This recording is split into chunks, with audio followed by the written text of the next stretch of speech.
ஜனவரி 18 Hungary நகரத்து புனித Margaret.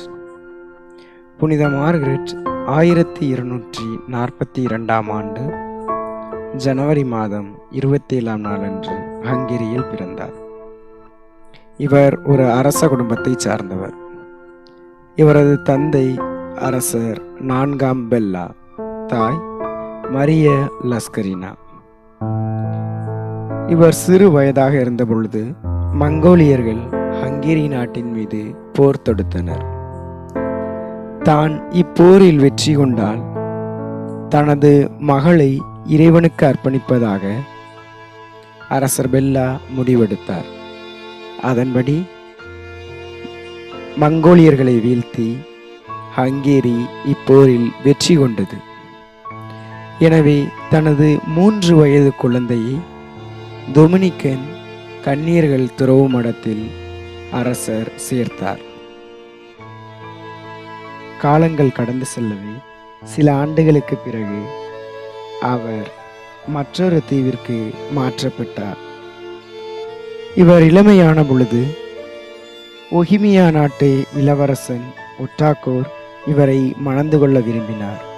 எனவே அரசர் பெல்லா தனது மகளுக்கு திருமணம் செய்ய வேண்டி திருத்தந்தையின் பரிந்துரையை வேண்டினார். திருத்தந்தை அரசரின் வேண்டுகோளை ஏற்று புனித மார்கரெட்டிற்கு திருமணம் செய்ய ஒப்புக்கொண்டார். ஆனால் நம் புனிதையோ இத்திருமணத்தை மறுத்துவிட்டார். ஒஹிமியா இளவரசரை திருமணம் செய்து கொள்வதை விட அரசருக்கெல்லாம் அரசராம் இயேசு கிறிஸ்துவை தனது இதயத்தில் குடியிருக்கச் செய்வதே தனக்கு மகிழ்ச்சியையும் மதிப்பையும் தருகிறது என்று கூறினார். இதனை கேட்ட இவரது தந்தை அரசர் பெல்லா தனது மகளுக்கு உண்மையாகவே இறையழைத்தல் இருக்கிறது என்பதை உணர்ந்து கொண்டார்.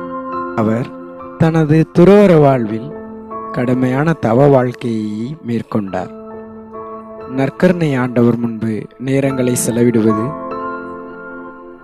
இறைவேண்டல் செய்வது, இயேசுவின் பாடுகளை தியானிப்பது என்று பல்வேறு பக்தி முயற்சிகளை மேற்கொண்டார். புனித மார்கரெட் 1270ஆம் ஆண்டு ஜனவரி மாதம் 18ஆம் நாள் இறையடி சேர்ந்தார். திருத்தந்தை 11ஆம் பத்திநாதர் இவரை புனித நிலைக்கு உயர்த்தினார்.